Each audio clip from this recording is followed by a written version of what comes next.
What a weekend of wrestling.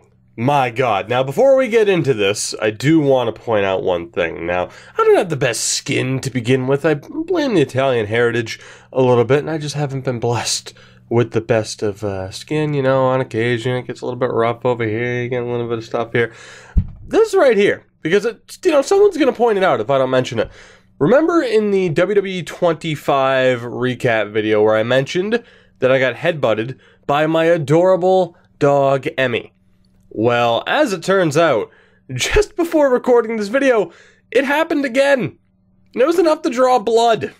I had a 25 to 30 pound Jack Russell headbutt me hard enough to draw blood. So my biggest fear for this video here is that I start bleeding mid-recording. That'll be interesting, so let's keep an eye out on that and see if that happens. I'm looking forward to it. That happened like 15 minutes before recording, so who knows? But I wanted to point that out because, hey, it's a wrestling video, so why not point out that I'm a bitch who just got busted open by my dog. But anyway, I am recording this directly after the Royal Rumble. Originally, I had recorded an NXT recap, and I was going to put that up and make it its own separate thing, but I am so hyped by the Rumble itself that I just want to talk about the weekend that was. I'm going to talk about NXT Takeover Philly, I'm going to talk about the Royal Rumble, and I'm even going to touch up on a couple of things related to New Japan and their new beginning shows. We're also going to try to one-take this, because you know me, I'm a tad bit long-winded, so why not, right? Not that I don't want to put effort into editing, it's just I am overtired at this point, and I figured, fuck it, let's one-shot it instead of delaying this video until tomorrow and such.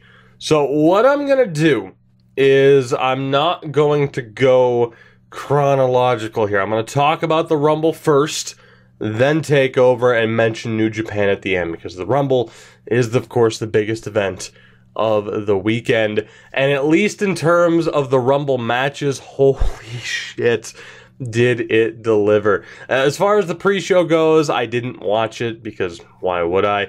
So the 205 Live tag team match, the Revival getting a win on Anderson and Gallows, which good call on that one, especially if you watched my recap of WWE Raw 25. I was meant to just say Raw 25. I'm leaving that in. If you watched my recap of that, you would know that I'm not exactly too happy about how the Revival were treated on that show, but they do get a win back, so I'm happy about that. And then Bobby Roode beating Mojo Rawley. I mean, the final of the tournament got bumped to SmackDown, so I didn't really expect anything here, but good for Bobby Roode, right? The Royal Rumble, the pay-per-view itself, starts off with AJ Styles against Kevin Owens and Sami Zayn in a handicap match, of course, for the WWE Championship. Now, people better than me will run down this match, whether it's John Pollock at Post Wrestling or Brian Zane with Wrestling with Regret. I'm just going to say how I felt about the match in general.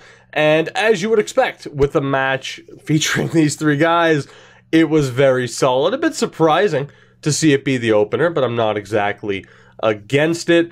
Of course, we get the screwy finish, but I'm all right with that. It leads in to a rematch at Fastlane. I was corrected after the last video where Fastlane is the SmackDown pay-per-view this year. So that'll lead to a rematch of Fastlane. Fully expect AJ Styles to retain, and of course, he will go on to WrestleMania to face a certain somebody that we will talk about later. But as far as an opener goes, I'm not going to hand out stars or anything.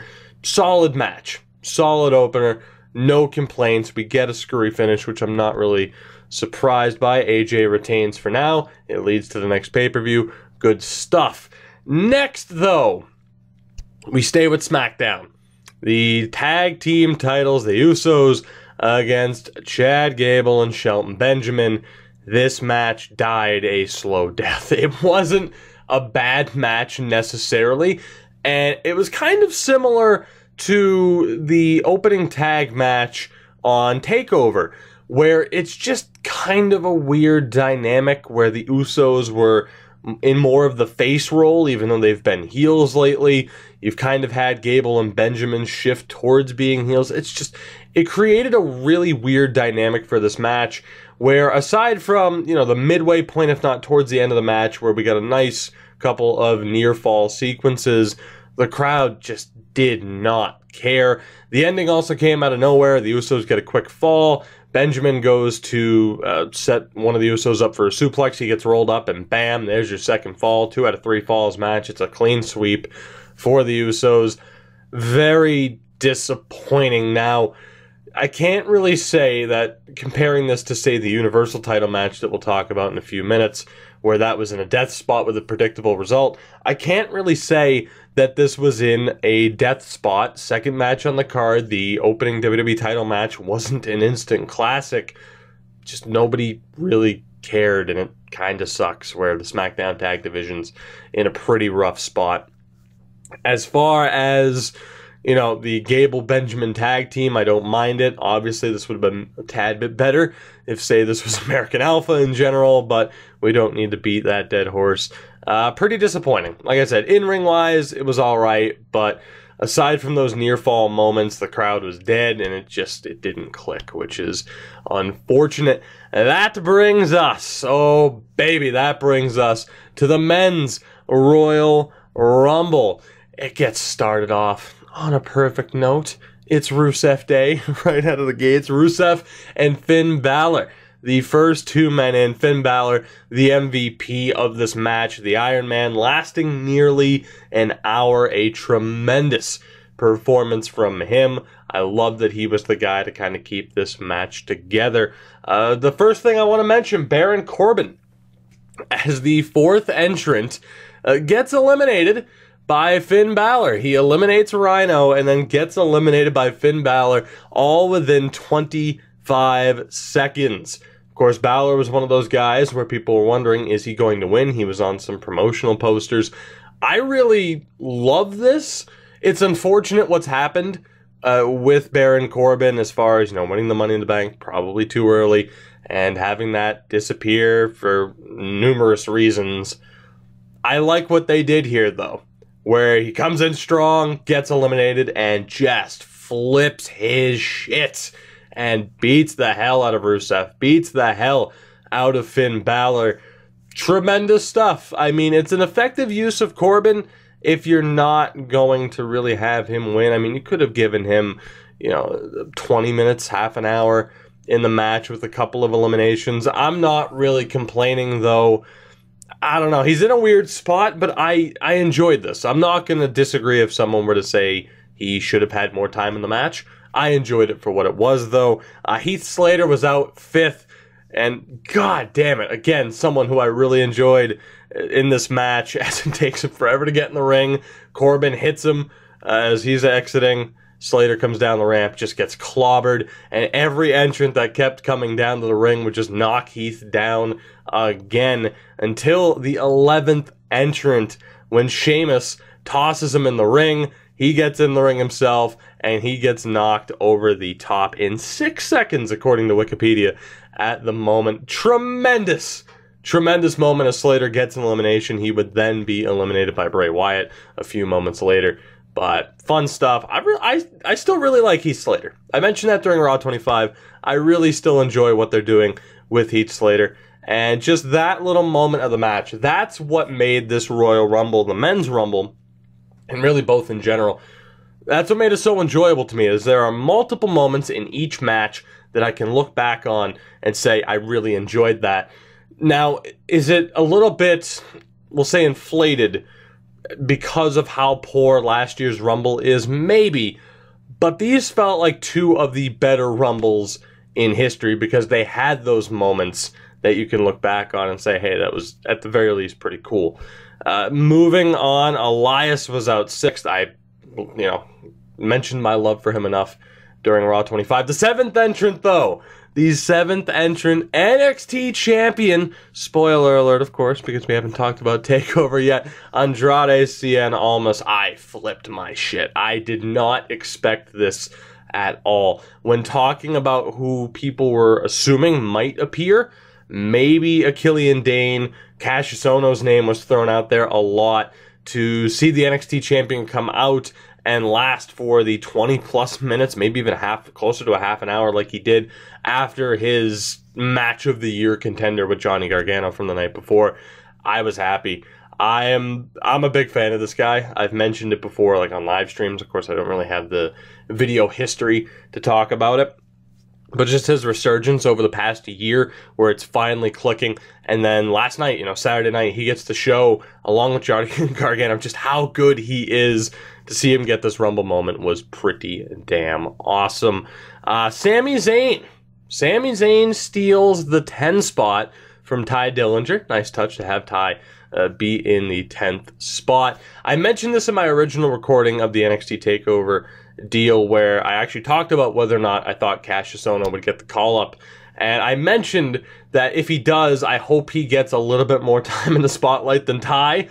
Case in point, where Ty, of course, last year was number 10, stayed kind of relevant, and now this year he's in the 10th spot. He gets punked backstage, and Sami takes his spot. So, nice, interesting, but still a moment that you could talk about. I do want to mention as well Jinder Mahal in at 17. He has a nice spat with the New Day where he eliminates 2 out of 3. This leads to Kofi coming in, and it was just a really nice sequence overall. That's Kofi's I'm going to magically get back into the ring, although this year wasn't exactly as spectacular as his way of staying in was standing on a stack of pancakes. But it leads to a nice sequence after Mahal eliminated Big E and Xavier. Kofi eliminates Jinder, only to be eliminated by Cien Almas. So that was nice to see him get that elimination as well. I'm trying to make sure I don't miss anything here. I mentioned Sheamus being eliminated by Heath Slater. Nakamura came in at 14th. That is fairly important. John Cena in at 20. In at 21, the Hurricane. Oh my God, I was so happy. I was so goddamn happy. And you know what? I had to find this. I had to find this. I had to go down in the basement and dig through an old box that has been sitting there for close to a decade now at this point. The fucking Hurricane, man. I knew I still had this downstairs because I can't bring myself to get rid of these. This thing's got to be from like 2003, 2004. I was so goddamn happy. Even though he lasted a good 30 seconds before being eliminated by John Cena. Didn't care. Again, last year's Rumble was missing these type of moments. Even if they only last for 30 seconds, it adds to the Rumble. It's what you expect from the Rumble. And seeing the Hurricane was tremendous. The next big moment, I don't think I'm forgetting anything. Adam Cole comes in at 23. We'll talk more about his match with Alistair Black from the night before. Nice touch, though, where both Almas and Alistair Black, or not Alistair Black, but Adam Cole, were kind of showing, signs of being beaten down from the night before, particularly Adam Cole. And we'd see mention of this again in the Women's Royal Rumble. But to see Adam Cole on this show, in a WWE ring rather than WWE NXT ring, just a great moment as well, and something I didn't expect when talking about those potential NXT call-ups, or not call-ups, but those, NXT spotlights within the Rumble. Did not expect Almas and Adam Cole, that is for sure. The next big entrant, the last kind of surprise entrant, and at least in my opinion, would be Rey Mysterio at 27. Of course, it's well known the last time, what happened the last time he was in a Royal Rumble match in Philadelphia. But as expected, of course, I've been following him a little bit. I haven't caught a ton of his stuff in the past year, or so.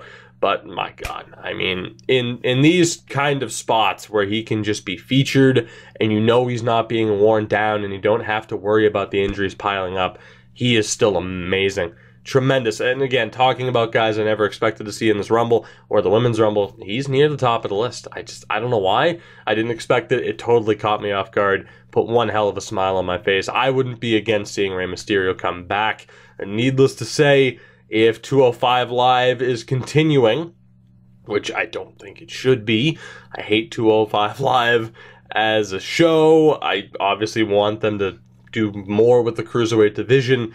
Having Rey Mysterio come back, if you can finally bring Neville back, that would help bolster that division, not to mention, just put it on SmackDown again. Have it be a division. You might not be able to spotlight as many people, But, you know, if you book it properly, it could work. Rey Mysterio being back was tremendous. Goldust was in it, so I was happy about that. Dolph Ziggler came in at 30th, and nobody cared except for that one guy, the typo negative lookalike in the front row. He's pretty much the only one who cared, but hey, good for him. I'm at least an Ascension fan along with him, so I guess we got one thing in common. But the Rumble itself, it comes down to Nakamura. Well, actually, really, it came down to Baszler, Cena, Reigns, and Nakamura. Baszler dumped out by Cena, which, here's the thing, right? I'm okay with it. It makes sense. The ending to the final two, it ends up being Nakamura and Reigns. I'm cool with that. However, part of me really wishes it was Baszler and Nakamura. For example, and the first thing that kind of came to mind for me was Cena and Batista in the 2005 Rumble. You know, it would have been a little bit different had it been Batista and, I don't know, Triple H isn't a good example because he was in the title picture. But you kind of get what I'm saying, where it's like, hey, here's the established guy and here's the new guy. How about just having two new guys? Kind of similar to like Bret and Luger or Cena Batista. It would have been nice for Nakamura and Baszler to be the final two. I don't think you needed Reigns there to kind of tease that, but it is what it is. I guess it's fine. And it makes sense, too, for Nakamura. I mean, you could have had Nakamura eliminate Reigns beforehand. It's fine, though.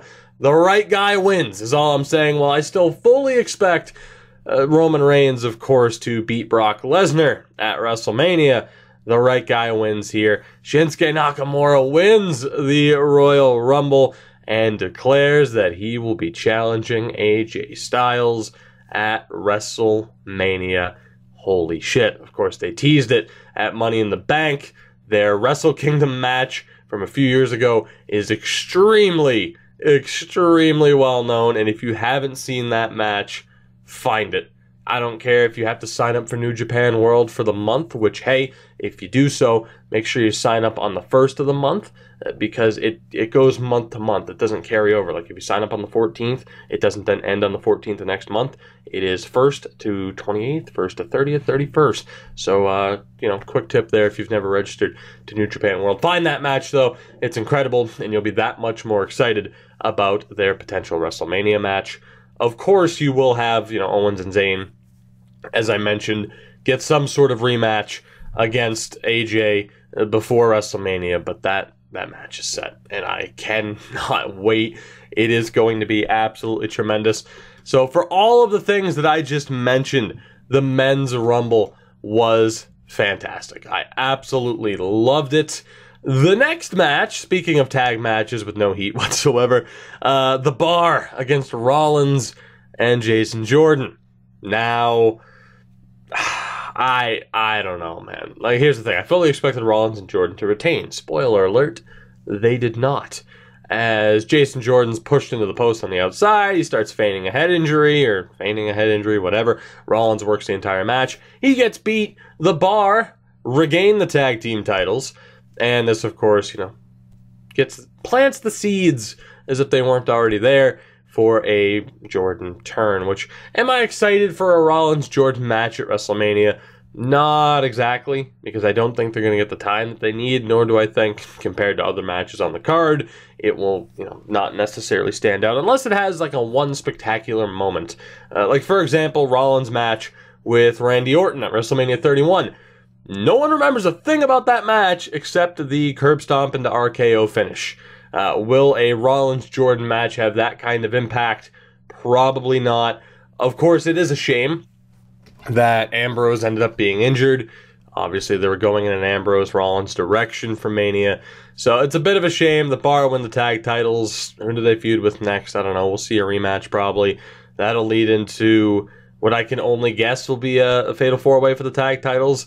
Maybe WrestleMania 20 style with The Bar, Titus Worldwide, The Revival, and Gallows and Anderson. Probably at Mania, in which case Gallows and Anderson have to take the belts at that point, I would assume. I don't know. The tag division on both shows are pretty damn weak at the moment. We get to the Universal title match. Lesnar, Kane, Strowman. Speaking of matches with no heat, because it was the most predictable result in WWE history? Maybe? Possibly. Am I bleeding, by the way? I thought I saw a bit of blood. That's tremendous. Yeah. Kane lost. Kane took the fall to Lesnar. Shocker. Reigns, Lesnar, Mania. Reigns wins. At least we are getting Styles and Nakamura. So I'm not going to complain. It is going to be disappointing if Strowman gets relegated to, feuding with The Miz for the IC title heading into Mania. But it is what it is. I'm not surprised. The match itself was decent, hard-hitting, couple of good spots, so no complaints there. But nobody cared. Everybody knew the result. And that leads us into the main event. The first ever Women's Royal Rumble. And holy shit, did this deliver beyond all expectations. Sasha Banks drew number one. She was the Iron Woman of this match. Nearly an hour, as well as you would have expected. Becky Lynch was out second. Sarah Logan was out third, and she did very well. She had a lot more focus and spotlight on her than you would have expected. Lita, shocker, right? Not at all. Lita was out at number 5, and she was in there for quite a while, and she looked better than expected, which still wasn't tremendous, but she looked better than expected. But oh my god, when she went for the moonsault, I swear to God, I sat there and I'm like, I can't look. I sat there like this. I can't look. She's gonna neck herself. She's going to kill herself. That was the thought. So I'm extremely happy for her that she's not paralyzed tonight, because that moonsault could have gone very, very poorly. But she looked great. Hit a couple of twist of fates, hit some nice DDTs. Eventually was eliminated by Becky Lynch, but a nice showing from Lita. The 5th entrant, Kairi Sane. Didn't expect this either. They really caught me off guard with some of these NXT showcases. She looked great in this match as well. Eventually eliminated by Dana Brooke, which is kind of like, nah. Good for Dana Brooke, though. I mean, obviously she's been getting a little bit more of a spotlight thanks to Titus Worldwide, but Kairi Sane looked great in this match. The 9th entrant, Tori Wilson. Again, the fuck? Did not expect this at all. Mentioned at Raw 25, she's still a 12 out of 10. It's ridiculous. In ring, that was never quite her strong suit. She did all right, though. She did all right. No complaints there. And then, my God. The 12th entrant, Molly fucking Holly. Like, are you kidding me? My jaw hit the floor. I did not expect this. The thoughts of maybe like Victoria or Jazz, if we're talking about women of that era, I did not expect Molly Holly. It has been, since 2004 that she was in a WWE ring. Ridiculous. So happy to see her back. She hits the Molly go round. She looked great. She looked spectacular. And I am so happy that she made an appearance here. That's all I can say. I marked out for Molly Holly, as everybody should have. Lana was in at number 13. More Rusev Day chants. The most over chant of the night. Michelle McCool in at 14. And she might have been the most dangerous person in the ring. Especially with the way she tossed some people out of the ring. It was a little bit rough, including, sending Molly Holly over the top and having Molly just smash her lower back on the ring apron. That was quite rough. So way to go there, Mrs. Taker. Of course, whenever someone was in the ring. I don't think someone else we'll talk about here in a minute. Beth Phoenix got these chants, but the Undertaker chants, the Cena sucks chants when certain other people were in the ring. Still, Michelle McCool, she looked all right. But there were a couple of moments where I'm like, yeah, be just a little bit more careful. Vicky Guerrero makes an appearance at 16. Holy shit. When the first excuse me happened, I'm like, oh my god, that's awesome, it's Vicky Guerrero. And then after the second dozen excuse me, yeah, god damn, she's good at what she does. That's all I'll say. She's good at what she does, but holy shit, did she overdo it. On the annoyance meter. She could have toned that down just a little bit. Number 19 was Kelly Kelly. Hey, good for you. She finally came back. Number 21, Jacqueline. Hall of Famer, Jacqueline. She looked good, though. She looked really good in ring. I was actually shocked to see her look as good as she did. 22nd was Nia Jax. 23rd, again, holy shit, from NXT, Ember Moon gets a spotlight, which was absolutely absurd. Beth Phoenix was in at 24. She had a nice spotlight moment in the match as well. Asuka was in at 25. They had a nice stare down between Ember and Asuka, which was just fantastic. I loved that moment. Beth Phoenix and Natalya worked well together for a certain amount of time before Natalya, of course, turned on her and dumped her out. There were so many little things. Mickie James in at 26. The Bellas 27th and 28th. And Trish Stratus in at number 30. Rather than a certain someone who we will talk about in a moment. The stare down between Mickie and Trish was tremendous. That's what these Rumbles had. Like I said, they had so many of these moments, and I feel like I'm forgetting one. I'm looking back through the list right now. But as I mentioned, just this Rumble was so much better than expected. Like I said, the Mickie and Trish stare down. The one thing I would change, though, slightly, is the ending. Because once Nia was dumped out, you kind of knew what was going to happen. And then once the final three became the Bellas and Asuka, you knew what was happening. And that took away from a little bit of the drama. I wish it was Nia and Asuka. The first time that they've really, could have had extended interaction on the main roster, at least that I'm recalling. Of course, they have had matches on NXT, but yeah, that would have added to the drama. I'm gonna say it here, maybe a Benoit Big Show kind of moment with Asuka getting the better of the monster to win. That would have been a little bit better. It would have added a little bit more drama. But Asuka gets the win. She wins the first Women's Royal Rumble. Again, this match over-delivered in nearly every way. Now, as I mentioned with Nakamura, at the end of his match, he was asked the question by Renee, who's it going to be? It's going to be Brock or AJ, and he says AJ. So at the end of this, Charlotte and Alexa Bliss, who were sitting at ringside for the entire match, come into the ring. Asuka's staring around. Who is she going to pick? Bam. Ronda Rousey shows up. Now, if you've been watching, particularly if you watch NXT, just because Ronda didn't show up in the match doesn't mean she wasn't going to appear. Similar to what happened with Adam Cole at SummerSlam, where everyone thought, like, okay, I'm just waiting for him to be in the crowd. He wasn't in the crowd. Drew Galloway wins the title. Bam, there's Adam Cole. Similar story here as Ronda comes out, all smiles. She gets into the ring, stares down with all three, points to the Mania sign, stares down again, points to the Mania sign again. That part was a little bit awkward, I got to admit. But still, what a great moment. Now, as far as Ronda Rousey goes, bottom line is, I'm happy to see her here, knowing what a big wrestling fan she is. Is she as big of an attraction as she was before the losses to both Holly Holm and Amanda Nunes? No, she is not. But still, she's a name. I'm excited to see what she can do. And in my opinion, she deserves the chance to showcase what she can do. Now, here's the thing, right? As far as, like, diminished stars, Brock Lesnar looked like he looked awful in his last two fights against Cain Velasquez and, God damn you, Overeem. Took me a second to think of his name.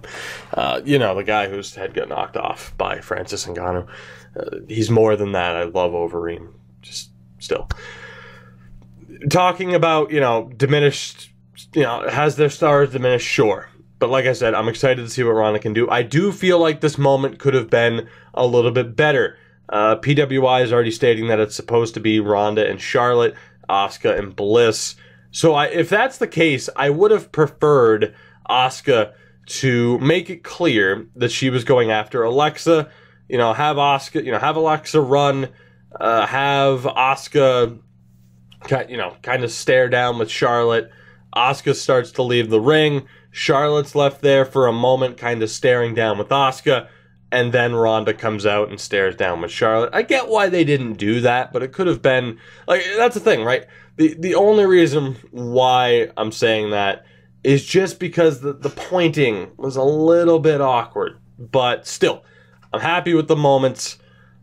Do I feel like it takes away from the Asuka win at all? No, I don't. Because think of it this way. If you feel like that moment was stolen from Asuka, the Rumble in general could have been won by Ronda. So I will take this. Because I do agree it was the right choice to give Asuka the win. Was she overshadowed? Maybe a little bit, but it could have been a whole hell of a lot worse. So I am more than all right with this. Asuka goes down in the record book as the winner, and now you have the intrigue of Ronda being in the WWE, which I think gives a gigantic boost to the women's division in general. Now, the whole stare down with Stephanie as well, will that go anywhere? Maybe not in the short term, but more than likely in the long term. Tried to hold that off. I could not. All I can say is, again, the Rumble matches on this show delivered. I can't say that I'm not excited about the result of the men's match, and I cannot say that I'm not excited about the result of the women's match. Even, I mean, again, for me, the moment of Ronda appearing made it even bigger. It didn't take away from Asuka, but that is just my opinion. So before talking about NXT quickly, I do want to know from you, especially if you choose to kind of head out of the video here, considering we're already a half an hour in. Again, I was going to make these videos more concise, but screw it, man. Screw it. I'm too hyped for that. Let me know down in the comments what you thought of the Royal Rumble in general, the 2 Royal Rumble matches, and of course the Ronda Rousey moment to begin with. And let me know down in the comments. Getting, though, to NXT TakeOver, I'm going to cover this quickly. The show starts off with the Undisputed Era, Kyle O'Reilly and Bobby Fish against the Authors of Pain for the NXT Tag Team titles in a very solid match, as you would expect, especially from the Undisputed Era. Their track record's well known. They are both so goddamn good in ring. The Authors of Pain, very good. I mean, obviously they've proven that over the past couple of years with just how quickly they have progressed. They are both tremendous. The problem was there was lacking that kind of clear dynamic of heel and face for the most part. Undisputed Era obviously heels, but no one wants to, you know, a decent amount of the fan base isn't going to boo them, whereas the Authors of Pain, people like them and appreciate their, you know, their progress and how good they are. But still, when you look at the Authors of Pain, you see the team that caused a lot of heartbreak, you know, with the whole DIY feud. So there was just something missing there. It was a good match, but it didn't hit that next level just because that extra bit of drama was missing. But I still really enjoyed the match. Speaking of something missing, Velveteen Dream and Cassius Ohno. Now, the opening couple of seconds to this match was great. The match itself, in-ring, was good. There was a little bit of sloppiness towards the end. No complaints about the match in-ring, but again, it just didn't click into that next gear. When you look at the previous match that Dream had against Alistair Black, that is 2 very over people with very strong gimmicks, as well as the match being great from an in-ring point of view. That's what made it special. This match, solid in-ring, but as much as I hate to say it, nobody really kind of cares about Cassius Ohno right now. He's been back for a year, and at least on the TakeOver stage, he hasn't done anything. He was involved in the intergender match last year, the mixed tag, at last year's Mania TakeOver. He lost to Lars Sullivan on the last TakeOver. It's just, he hasn't really done anything, and it's kind of a shame. Now, obviously, too, and I'll say this, I'm a big fan of the guy. I've seen hundreds of his matches from, 2004 Ring of Honor and onward. He's obviously tremendous in ring. There's still something for a lot of people, obviously, with the amount of weight he has gained, even though he's kept his ability and is, if not, at the very least, just as good, if not better, at least in terms of the striking, looking that much more lethal. Something's clearly missing, though, in this match on such short-term notice. Without Cassius Ohno being such a strong character, it just didn't click into that extra gear. So that is unfortunate, but I still enjoyed the match. Ember Moon and Shayna Baszler for the NXT Women's title. Great match. Yet again, they've made Shayna Baszler a killer in such a short amount of time. They put over the arm stomp as just the move of death, and Ember did a tremendous job of selling it. There was a tremendous job of working the arm, which led into the finish. Very similar, and this is why I wanted to bring up New Japan as well, a very similar extended armbar spot, much like we saw in the Minoru Suzuki Hiroshi Tanahashi match from earlier on in the day. And I'm intrigued to see what people thought of this, because with the Suzuki Tanahashi match, I know it took a lot of people out of it for just how long the armbar spot was. And while the women's match here, it wasn't as ridiculous, it was still a pretty long spot, but the payoff to this, they made it worth it, as Ember Moon is able to roll up Shayna. She gets the win. Shayna destroys her after the match. So really, it's a perfect finish where Ember retains the title. Shayna looks great, but her inexperience, you can play that up in the story where her inexperience is what caught her. That's what cost her the match. She got a little bit overzealous, and that one mistake cost her the title, which is perfect storytelling. So I have no complaints here. Again, another solid match, the best match of the night up to this point, and what really kicked it off. These final 3 matches absolutely delivered, and this one, I'm looking forward to a rematch, no doubt. Whether or not it happens Mania weekend, I'm sure it will. Looking forward to it. Maybe we see the title change at that point in time. And of course, as I mentioned, Ember was selling the arm. It was taped up for her Rumble appearance. It was great to see her after that. And who knows? I don't know if she'll be getting the call-up, say, Mania weekend. I think she'll lose the belt and maybe have one final blow-off match at TakeOver Brooklyn. I think they're back in Brooklyn for SummerSlam this year. I can't remember. But regardless, I think in August, we'll see Ember get called up. So I am looking forward to these next couple of matches against Shayna Baszler, no doubt. Alistair Black and Adam Cole, baby, in an Extreme Rules match. Now, I'm not the biggest fan of Extreme Rules matches, weapons matches, at this point in time. I just, a decent part of it has to be the fans. And a prime example of this is when the match, it comes down to nothing but, they're building to the table spot, but fans do nothing but chant for tables. So what happens? They set up tables. Adam Cole sets up one. Alistair Black sets up another. But he didn't stack it on top of Adam Cole's, so we're going to boo. It's that kind of garbage. And we saw it, too, at the Rumble itself, where it's the opener, Styles, Owens, and Zayn, and you have a section of the audience chanting for Mike fucking Chioda, the referee. This is why we can't have nice things. That's why. That is the reason. Because people have to make it about themselves. Oh, is it frustrating? Is it frustrating? Just the contrarian nature that people feel like they must have, where you can never be just happy and enjoy what the hell you're getting.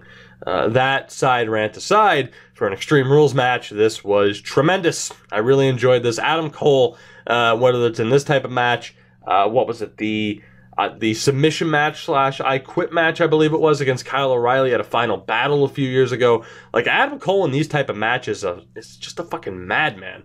Especially, too, of course, the one spot, the Death Valley Driver on top of the chairs. That is, I'm not going to go into further detail. If you haven't seen this match, check it out. Some great spots. A double knee spot through the announce table, which was ridiculous. I was shocked the table even broke. A very tremendous match, to say the least, I believe. I don't know. I can keep saying great, tremendous spot. It's a good match. It is. Alistair Black wins, which of course sets him up for a title shot at NXT TakeOver New Orleans. As far as Adam Cole goes, I speculated with the Raw 25 review that he might find a way to get himself into that title match. Not looking like it's going to happen, as when Fish and O'Reilly interfered on Cole's behalf, they were fended off by Sanity, which of course is going to lead to the Undisputed Era against Sanity at TakeOver New Orleans, which I am more than all right with. No complaints there, and you can end up having the rematch down the line as far as Adam Cole being involved in the title picture. And who knows, maybe, just maybe, Raw after, we'll see Sanity on the main roster. I wouldn't be too surprised, actually. How much more do they really have to do? This is pointed out by other people. They don't really do repeat tag title runs, so as far as Sanity goes, there's really not a whole hell of a lot left for them to do after this match with the Undisputed Era.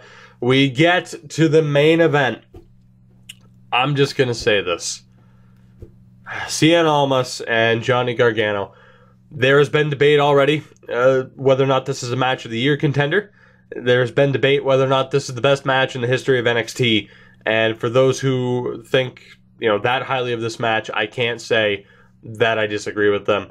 This match was tremendous. I don't want to explain or, talk about any particular details. Go out of your way to see this match as well. Just tremendous. Absolutely tremendous. And considering the entire time it's in the back of your mind, Ciampa's going to interfere, and he doesn't. The fact that they were able to get the crowd so into this match, where you look at the Lesnar match from the Rumble, everyone knew what was going to happen. Nobody gave a shit. Everyone thought they knew what was going to happen as far as Ciampa interfering. The crowd was still just so into this match. It was ridiculous. You need to watch this match. I want to know what you thought of this match. If you haven't watched it yet, like I said, go watch it. And yes, Ciampa does attack Gargano at the end, setting up that match for TakeOver New Orleans, which again needs to be the main event of that show. There's no doubt about it. That will be the match that the crowd is arguably the most hot for, aside from Styles Nakamura at Mania. Like that, those two matches are going to be the two matches to see on that weekend, no doubt about it. But my hat, I tip my cap, my hat's off to those two for an ungodly match. They had a great match previously. I believe it was in August, was it not, at TakeOver Brooklyn. This surpassed it in every way. I already talked about earlier my love for Cien Almas, and to see how he's turned it around. This match, they were both able to shine in such a ridiculous way. And no doubt, it's not hyperbole to say this will be up there for Match of the Year contender. And it's not hyperbole to say that this could be the best match in NXT history. Which, when you look back at some of the matches this promotion, this mini promotion has put on in the past 4 to 5 years, that is, really even going close to 6 years, that level of praise is pretty damn ridiculous. And as far as New Japan goes, just to jump to that really quickly, no on-screen graphics for that or anything, if I even do on-screen graphics. The main ones to check out, Tanahashi and Minoru Suzuki. Solid match, like I mentioned, a bit of a polarizing submission spot kind of in the middle of that match, but I enjoyed that match. Suzuki gets his first major New Japan title, of course, being a former never openweight champion. Who gives a shit about that title? Suzuki gets a gigantic win. Hopefully Tanahashi takes time off. To be honest, he could leave until the G1, and I'd be fine with that. For the love of God, man, rest up before you cripple yourself. Just please. He'll be back in March. Take time off until March. Be on the USA show, and then take more time off. Just for the love of God, for your sake, or you're not going to make it another couple of years, especially with the style he loves to work. Night 2, we get the rematch between Roppongi 3K and the Young Bucks. Another tremendous match from these two teams. I fully, suggest you check this match out if you can. And then Omega and Jay White, Switchblade for the US title. Solid match, much better from Jay White. Even if, I like Jay White, I'm supporting the Switchblade character even if it doesn't fit him. He gets the win here, which is nice. Is it too much too soon? Probably. Really, though, it's just a backdrop for the Bullet Club finally imploding, as Kenny gets essentially kicked out of the group and saved by Kota Ibushi. So Kenny's turn to just being a full-blown face is absolutely complete. Now, depending on your thoughts on Cody and just the Bullet Club in general at this point in time, it can kind of change your interest level. I'm at least intrigued to see how it all pans out. I have a little bit more faith in Cody and New Japan because of the Ibushi match at Wrestle Kingdom. My favorite event of the year, Wrestle Kingdom. The Ibushi match at Wrestle Kingdom was tremendous. A lot of people are just saying Ibushi carried him. We'll see. We'll see. And obviously this sets up a very big match for the, of course, show here in the States in March. So I'm intrigued to see how that goes. Guys, we are 40 plus minutes, nearly 45 minutes into this video. I talked for 45 minutes as far as the preview show and the Raw 25 recap. here's another 25 minutes or so. It would just be me beating a dead horse at this point. NXT TakeOver was very solid. The final 3 matches I absolutely recommend checking out. If you can only watch one match, watch the main event. As far as the Royal Rumble goes, but the 2 Rumble matches, way up there for me. Both were spectacular. Way above what I was expecting. You know, maybe they weren't even that good. In hindsight, I'll just say, you know, they're kind of average Rumbles. But again, coming off of last year, this was the type of Rumble that they needed. And it's the little things that kind of added up, whether it was the returns or the slight moments. Like I said, Jinder Mahal and the New Day. The women's match, it was mainly the returns, but Ember and Asuka, that little moment. Ronda Rousey at the end. Sheamus getting eliminated by Heath Slater. There were so many little things. Baron Corbin and what he did. I had fun watching wrestling this weekend.